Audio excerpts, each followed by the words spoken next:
진력이 도두어진 탓에 백만검은 반신이 시큰하니 저려오는 것을 느끼고 재빨리 손가락을 떼어냈다. 뿐만 아니라 한 줄기 엄청난 힘이 부딪혀오는 것을 느끼고 급히 앞으로 두 걸음이나 옮겨서야 겨우 자세를 바로잡을 수 있었다. 순식간에 일어난 일에 그만 안색이 변하게 되었는데 폐해석은 그 모양을 보자 싱글벙글하며 말했다. 정말 무예가 고강하시군. 이 말은 겉으로 석파천을 칭찬하는 말이지만 그 한마디의 뼛속에는 백만검의 무공이 형편없고 오만하며 무지한 자임을 풍자하는 뜻이 서려 있었다. 얼마 후 석파천은 싱글벙글하며 석청 부부를 안내하여 안으로 들어섰다. 안내를 받으며 걸어 들어오는 사람들이 또 있었다. 체구가 우람한 백발의 노인인데 바로 가운데 서서 걸어 들어왔다. 그리고 백발노인, 등 뒤로 건장한 체구의 5사내가 따르고 있었다. 진강과 송강은 별로 멀지 않은 거리에 있는 고장들이었다. 장락방의 호걸들은 백발노인이 강남 무림의 명숙인 은극 양광이라는 것을 깨달았다. 더구나 방주가 석청 부부를 아버님, 어머님하고 부르는 판이라 모두 몸을 일으켜서 경의를 표했다. 석파천은 민유의 손을 잡고 오는데 그 태도가 매우 친밀해 모자 사이인 것을 의심할 여지가 없었다. 민유는 약간 고개를 쳐들고 아들을 바라보며 웃었다. 어제 아침 객점에서 내가 보이지 않길래 나는 정말 초조해서 죽을 뻔했다. 너의 아버지는 암살하거나 방비하기 어려운 틈을 타고서 너를 사로잡아 간다는 것은 있을 수 없다고 했었지. 그리고 그녀는 잠시 여유를 두었다가 웃으면서 다시 말을 이었다. 그리고 그는 장락방에 와서 수소문을 해보면 반드시 너의 소식은 들을 수 있으리라고 했는데 정말 이곳에 있었구나. 정당은 석청 부부가 들어오자 얼굴이 새빨개졌다. 얼굴을 돌려 감히 두 사람을 쳐다보지도 못했다. 그러나 그녀는 귀를 곤두세우고 그들이 무슨 말을 하는지 유심히 듣고 있었다. 이때 석청 부부와 양광 그리고 폐해석, 범일비, 여정평 등은 일일이 인사를 나누게 되었다. 양광의 등 뒤에 있는 5명의 사내들은 강남에서 이름난 무사들이었다. 석청이 일부러 송강부에 가서 양광을 초청해 온 것은 장락방과 한판 따지는데 증인으로 내세우려는 것이었다. 인사를 나누게 된 사람들은 각기 무림에서 높은 인물이라 서로 오래전부터 명성을 익히 들었느니 하는 인사의 말을 주고받았다. 한참 후에야 인사말이 끝나게 되고 범일비 등은 그들이 바로 석파천의 부모인 것을 알게 되자 더욱더 공손한 태도를 취했다. 석청 부부는 그간의 사정을 모르는지라 상대방에서 예의를 깎듯이 해오면 해올수록 더욱더 겸손한 태도를 보였다. 다만 폐해석만이 갑자기 석파천에게 부모가 나타났고 또 그 부모가 강호에서 혁혁한 명성을 날리고 있는 현소장 장주인 것을 알게 되자 지혜가 많은 그였지만 망연자실하지 않을 수 없었다. 석파천은 이때 폐해석을 향해 입을 열었다. 폐 선생, 이 설산파의 영웅호걸들을 모두 놓아주는 것이 어떻겠소? 그는 명령을 하지 못했다. 폐해석으로 하여금 스스로 알아서 결정을 내리도록 하는 것이었다. 폐해석은 즉시 웃으며 아래쪽을 향해 부르짖었다. 방주께서 명하셨다. 설산파의 영웅들을 풀어주어라. 그는 일부러 영웅들이라는 한마디에 힘을 주었다. 비웃고 있는 의도임이 분명했다. 장락방에 10여 명이나 되는 무리들은 우렁차게 대답을 했다. 예. 방주께서 명령을 내리시니 설산파 영웅들을 모조리 풀어주겠습니다. 그리고 그들 가운데 한 사람이 열쇠를 가지고 설산파 제자들의 발목에 찬 쇠고랑과 손에 찬 수갑을 풀어주었다. 백만검은 손을 검자루에 갖다 대고 큰 소리로 외쳤다. 잠깐! 석방주와 폐선생, 송강부의 은극, 양노영웅과 현소장, 석장주가 있는 이 자리에서 우리들은 분명히 한마디 해둘 것이 있어. 그리고 그는 천천히 입을 열었다. 무림에서는 무공이 얕아 상대방에게 지고 죽음을 당하든지 욕을 당하는 것을 어찌할 수 없는 일이라 할 수 있어. 하지만 우리 사제들은 장락방의 몽환약에 나가떨어져 손 한 번 쓰지 못하고 사로잡히게 된 것이요. 장락방에서 이와 같이 비열한 수단을 쓴다는 것은 설산파의 명성을 더럽힌 것인지 장락방의 명예를 실추시킨 것인지 묻고 싶소. 여기까지 말하던 그는 깊이 숨을 내쉬고 매우 정중하고도 힘찬 어조로 말을 이었다. 그리고 접해 선생께서는 방금 무슨 말씀을 하셨는지 한 번 더 말씀해서 새로 오신 친구분들이 듣도록 하셨으면 좋겠소이다.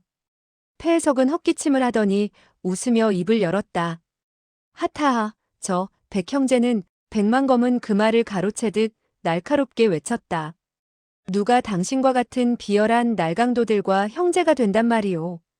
염치 없는 수작 그만두시오. 폐해석은 다시 입을 열었다. 우리 석 방주께서는 석청은 불쑥 입을 열었다. 폐 선생, 우리 이 아이는 나이도 젊고 철도 들지 않았는데 무슨 덕과 능력이 있다 하여 귀방의 방주가 되었소? 그리고 그는 폐해석을 한번 돌아보았을 뿐 대답을 기다리지 않고 다시 말을 이었다.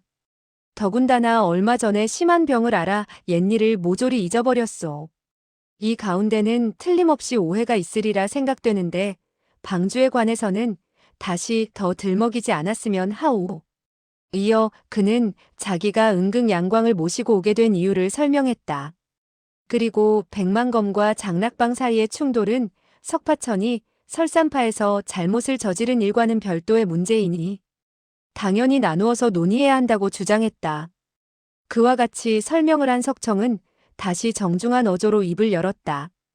이 석가는 강호에서 평범하기 이를 데 없는 사람이지만 남에게 한 번도 거짓말을 해본 적이 없소.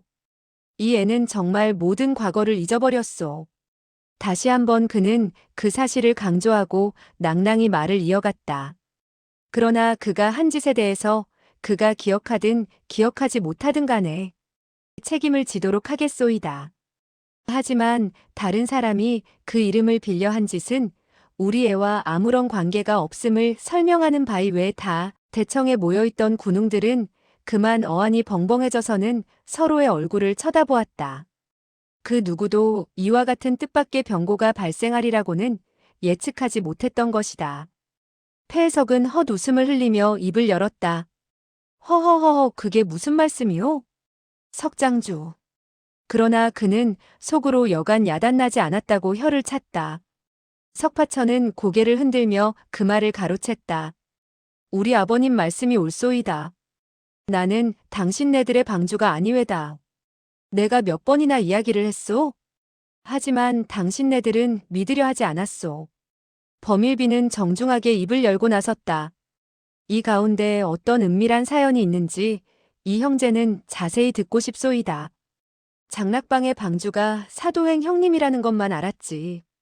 언제 석 소엽으로 변했는지 모르겠으니 그 사연을 말씀해 주시겠소이까? 줄곧 아무 말이 없던 양광은 수염을 쓰다듬으며 천천히 입을 열었다. 백대엽도 너무 서두르지 마시오. 옳고 그름은 무림에서 자연 판명이 날 것이오. 그는 나이가 많았으나 말하는 소리는 우렁찼다. 간단한 한마디였지만 매우 위세가 높아 보여 다른 사람으로 하여금 승복하지 않을 수 없도록 만들었다. 한마디 운을 뗀 양광은 다시 입을 열었다. 모든 사실은 천천히 이야기하도록 하고 우선 저 몇 분의 손과 발에 채워져 있는 쇠고랑이나 먼저 풀어주도록 합시다.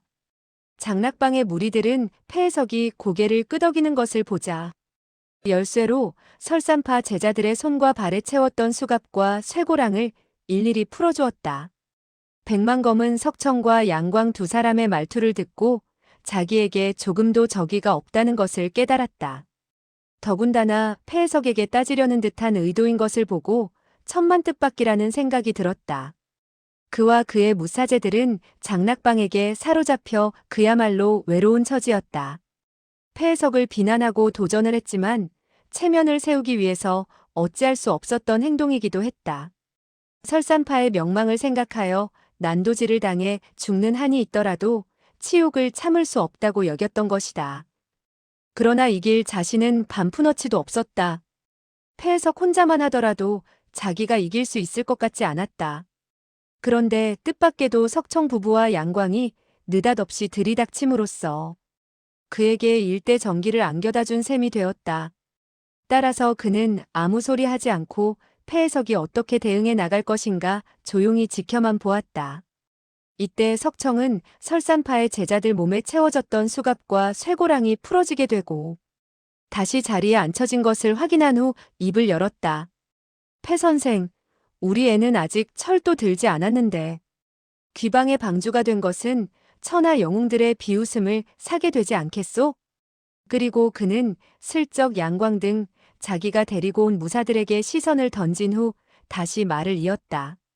오늘 양노영웅과 강남 무림의 친구들 그리고 백대현 및 설산파의 사형제들 뿐만이 아니라 관동 사대문파의 여러분들이 계신 이 자리에서 분명히 해두는 것이 좋겠소이다. 이어 그는 선포하듯 더욱 언성을 높였다. 우리의 석중옥은 이후 장락방과 반푸너치의 관계도 맺지 않을 것이나 최근 몇 년간 그가 저지른 일은 물론 모두 해결을 지어드리겠소이다. 그러나 아까도 말씀을 드린 것과 같이 좋은 일도 더 말할 나위가 없지만 다른 사람이 그의 이름을 빌려 나쁜 짓을 했다면 결코 억울하게 누명을 덮어쓰고 있지 않겠다는 것이 외다. 폐해석은 빙그레 웃더니 입을 열었다. 석 장주께서 그와 같은 말을 하는 데는 저로서는 어리둥절할 뿐입니다. 석 방주가 폐방의 방주가 된 것은 이미 3년이란 세월이 흘러간 것이고 결코 일조일석에 이루어진 것이 아니오이다. 어험. 그는 말을 하다 말고 기침을 했다. 그리고 그는 좀 더 차분한 어조로 말을 이어갔다. 우리들은 방주에게서 강호의 명성을 떨치게 된 현소쌍검이 우리 방주의 부모라는 이야기를 들어본 적이 없소이다. 이어 그는 석파천에게 고개를 돌리고 물었다. 방주, 왜 진작 그런 말씀을 하지 않았소이까? 그렇지 않으면 현 소장이 이곳에서 멀지 않으니 방주직에 앉게 되었을 때 우리들은 영존과 자당을 이곳으로 모셔와 관례토록 하였을 것이 외다. 석파천은 어리둥절해져서 말했다. 나는 본래 아무것도 모르고 있었는데. 그 말이 떨어지자 무사람들은 다시 한번 어리벙벙해졌다. 아니, 그 자신도 모른다니. 석청은 변명하듯 입을 열었다. 우리 이 애는 심한 병을 앓고 나서 과거의 일을 깡그리 잊어버리고 말았소이다. 부모마저도 기억하지 못하고 있으니 그를 탓할 수는 없는 노릇이외다. 폐해석은 본래 석청에게 다그침을 받게 되자 낭패하기 이를 데 없는 처지에 놓이게 되었다. 그야말로 뭐라고 대답할 수도 없는 처지였다. 장락방의 무리들은 위아래할 것 없이 석파천을 방주로 모시게 된 것이 협객도의 초청을 받게 되었을 때 방패막이로 삼자는데 그 목적이 있었다는 사실을 다들 잘 알고 있었다. 그러나 그와 같은 사실은 바로 장락방의 비밀이라 남에게 말할 수도 없는 노릇이 아닌가. 한데 석파천이 자기도 석청 부부가 자기의 부모인 줄 몰랐다는 말을 하게 되자 대뜸 말꼬리를 잡고 늘어지게 되었다. 방주는 확실히 심한 병을 앓고 나았소이다. 한기와 열기가 한꺼번에 엄습해와 며칠간 혼미 상태에 빠지기도 했소이다. 그러나 그것은 2개월 전의 일이며 그가 장락방의 방주가 되었을 때는 몸이 매우 건강했으며 정신도 맑았소이다. 그리고 그는 여러 사람을 돌아보며 다시 말을 이었다. 그렇지 않으면 한자루 장검을 들고 사도 전방주의 비조를 상대로 어떻게 100여 초나 싸울 수 있었겠으며 무공으로 사도 전방주를 패배시키지 않았더라면 또 어찌 방주 직위에 올라설 수 있었겠느냐 하는 것이 외다.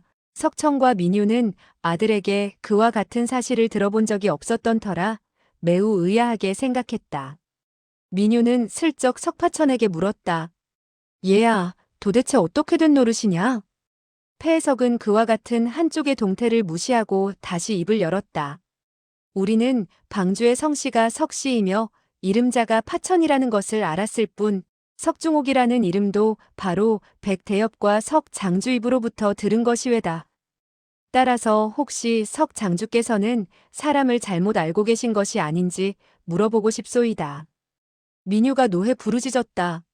내가 친히 낳은 아들을 어찌 잘못 볼 리가 있겠어요? 평소 매우 단정하고 예의 바른 그녀였다.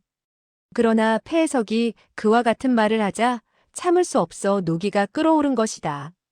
석청은 폐해석이 물고 늘어지려고 하지만 끝내 밝혀지리라 믿어 의심치 않았다. 폐 선생, 우리 눈 가리고 아웅하는 식의 말은 그만두기로 합시다. 귀방에서 우리 애를 어여삐 본 것은 결코 그에게 어떤 웅재가 있거나 심기가 깊기 때문이 아니고 그의 조그만 목숨을 빌려 협객도의 초청을 면해보자는 것이 아니겠소이까? 단도직입적으로 전곡을 찌르는 말에 폐해석의 얼굴은 그만 획 변하고 말았다. 매우 노련한 그였지만 몇 번이나 헛기침을 하고 겨우 쓴웃음을 지으며 시간을 끌 수밖에 없었다. 이때 갑자기 한 사람이 껄껄 웃으며 입을 열었다. 하타하하, 여러분들은 협객도의 초청을 기다리고 있는 것인가 보구려. 좋소이다, 좋소이다. 동패는 바로 이곳에 있소이다. 갑자기 대청 한복판에 두 사람이 모습을 드러냈다. 한 사람은 뚱뚱하고 한 사람은 비쩍 말랐다. 옷차림은 매우 화려했는데 두 사람이 언제 나타났는지 그 누구도 알아차리지 못한 것이었다. 석파천은 대뜸 두 사람을 알아보고 크게 기뻐서 부르짖었다. 큰형님, 둘째 형님. 며칠 만나지 못했는데 그동안 안녕하셨소이까? 석청 부부는 그에게 장삼, 이사와 더불어 결의 형제를 맺은 사실을 들은 적이 있었다. 그렇기 때문에 그가 큰형님과 둘째 형님을 부르게 되었을 때 깜짝 놀라고 말았다. 그러나 석청은 재빨리 정신을 가다듬고 말했다. 두 분께서는 마침 잘 오셨소이다. 우리들은 그렇지 않아도 장락방주의 신분에 관한 일을 논의하고 있었는데 두 분께서 오셨으니 증인이 되어 주십시오. 이때 석파천은 장삼과 이사 곁으로 다가서서 두 사람의 손을 잡는 등 매우 다정하고 친절하게 굴었다. 장삼은 싱글벙글하며 말했다. 셋째, 자네의 장락방 방주는 아마 가짜일걸. 민유는 자식의 생사 문제가 바로 이 순간에 걸려있다고 느낀 나머지 얌전하고 말이 없는 평소와는 달리 적극적으로 나서지 않을 수 없었다. 맞아요. 장락방의 방주는 사도행사도 방주입니다. 그들은 우리 애를 속여 재난을 막으려 하고 있는데 그것을 진실이라고 받아들일 수는 없는 일이에요. 장삼은 이사에게 물었다. 둘째, 자네 의향은 어떤가? 이사는 음산한 어조로 말했다. 응당 본래의 주인을 찾아야겠지. 장삼은 싱글벙글했다. 그렇지. 우리 세 사람은 결의 형제를 맺은 사이가 아닌가. 생사고락을 함께하기로 했는데 장락방에서 우리 셋째 아우로 하여금 방패막이로 삼는다면 우리 형제 두 사람의 체면을 깎는 일이 아니고 무엇이겠는가? 군웅들은 장삼과 이사가 갑자기 모습을 드러내게 되었을 때부터 이미 두 사람의 무공이 기이할 정도로 높다는 사실을 알았다. 거기다가 두 사람의 모습을 보고 바로 30년 전 무림에서 이야기만 듣고도 얼굴빛이 변했다는 상선벌하게 두 사자인 것을 깨달았다. 따라서 모두 그만 등골이 오싹해져서는 입을 열지 못했다. 폐해석과 백만검과 같은 고수도 그만 가슴이 두근거리는 것을 금할 수가 없었다. 더군다나 그들이 석파천과 형님임네 동생임네 하고 칭하는 것을 보고서는 궁금하게 여기기도 했다. 장삼은 다시 입을 열었다. 우리 형제 두 사람이 명을 받고 사람들에게 청해 동지 팥죽을 먹자고 하는 것은 호의에서 비롯된 것인데 어찌 된 것인지 모두들 얼굴을 내밀려고 하지 않고 이러쿵 저러쿵 거절을 하신단 말씀이야. 이러니 무슨 흥이 나야지. 그리고 그는 다시 주위를 돌아보며 입을 열었다. 거기다가 우리가 모시고자 하는 사람은 바로 각 대문파의 장문인이 아니면 대방의 방주 나으리, 대교의 교주 등이며 어지간한 사람은 두 조각의 동패가 전해지지도 않는단 말씀이야. 좋아, 좋아, 좋아. 그는 잇따라 3번이나 좋다고 하면서 범일비, 여정평, 풍량, 고삼낭자 4사람의 얼굴을 살펴보았다. 4사람은 그만 가니 콩알만해졌다. 장삼의 시선이 고삼낭자에게 머물게 되었을 때 좀 더 여유를 두는 것 같았다. 이어 그는 싱글벙글하면서 다시 한마디를 덧붙였다. 매우 좋아. 범일비 등은 자기네 관동 사대문파의 장문인들도 이번에는 초청을 받게 된 모양이라는 것을 깨달았다. 그렇기 때문에 장삼이 잇따라 4번이나 매우 좋아하고 소리친 것이 아니겠는가. 즉, 이것은 멀리 관을까지 달려갈 필요 없이 이곳에서 초청할 수 있게 되어 좋다는 뜻이라고 볼 수밖에 없었던 것이다. 고3낭자는 큰 소리로 부르짖듯 물었다. 당신은 이 늙은이에게 매우 좋다라는 말을 잇따라 한 것 같은데 그게 무슨 뜻인가요? 장삼은 싱글벙글하면서 말했다. 매우 좋은 것은 바로 매우 좋은 것이요. 또 다른 뜻이 있겠소? 고3낭자는 호통을 쳤다. 살리든 죽이든 당신 마음대로 하시오. 난 동패를 받을 수 없소. 말이 끝나기가 무섭게 그녀는 오른손을 한번 떨쳤다. 휙휙 하는 소리와 더불어 2자루의 비도가 장삼에게 날아갔다. 무사람들은 깜짝 놀라고 말았다. 사실 고3낭자는 성질이 나빴지만 심기가 전혀 없는 사람은 아니었다. 두 사자가 동패를 전해준다면 어쨌든 피할 수 없는 액난이라고 생각하지 않을 수 없었고 지금 이곳에 많은 고수들이 있으니 자기가 달려든다면 모두 똑같이 적개심을 품고 함께 달려들지 모른다는 계산에서였다. 한데 바로 이때 석파천이 부르짖었다. 형님 조심하십시오. 장삼은 웃으며 응수했다. 상관없네. 동시에 그는 소매자락을 가볍게 떨쳤다. 순간 노란 물체가 날아나와 각기 2자루의 비도를 맞는 것이 아닌가. 챙, 챙. 두 노란 물체는 세로로 날던 것이 가로로 변하면서 비도를 받들 듯하고 고3 낭자에게로 날아갔다. 바람소리로 미루어 비도가 세찬 반탄력에 부딪힌 것을 알 수 있었다. 고3 낭자는 두 손을 일제히 뻗쳐 2개의 노란 물체를 잡아챘다. 순간 그녀는 두 팔이 시큰거리는 것을 느꼈다. 온몸 전체가 다 저려왔다. 그녀는 황망히 고개를 숙이고 내려다보았다. 그 순간 그녀는 간담이 서늘해져 훅하니 찬 기운을 들이마셔야 했다. 비도를 받들 듯 하고서 날아든 물체는 바로 동패였다. 고3 낭자는 이미 선악 두 사자의 규칙을 잘 알고 있었다. 손을 뻗쳐 두 패를 받기만 한다면 협객도의 초청에 응해야 한다는 사실을 잘 알고 있었다. 그러니 이제는 거절하려야 거절할 수가 없었다. 안색이 창백해지고 온몸을 부들부들 떨면서 바람 빠진 웃음을 터뜨렸다. 호호, 나보고 협객도로 가서 동지 팥죽을 먹으라고 너무나 쓰디쓰고 울 것 같은 음성의 옆에 앉았던 사람들은 그녀가 그럴 수 없이 불쌍하게 느껴질 정도였다. 장삼은 싱글벙글하며 입을 열었다. 패 선생, 당신은 그럴싸하게 연극을 꾸며서 셋째로 하여금 방주 노릇을 대신하게 했는데 우리 셋째는 너무나 어진 사람이라 그 속임수에 넘어간 것이요. 그리고 그는 해벌쭉 웃으며 다시 말을 이었다. 하지만 우리 두 사람은 그렇게 어질기만 하지 않거든. 남을 초청하면서 자세히 알아보지도 않고 엉뚱한 사람을 초청하는 결과가 된다면 이 장삼과 이사의 얼굴이 뭐가 되겠소? 이어 그는 좌중을 돌아보며 다시 말을 이었다.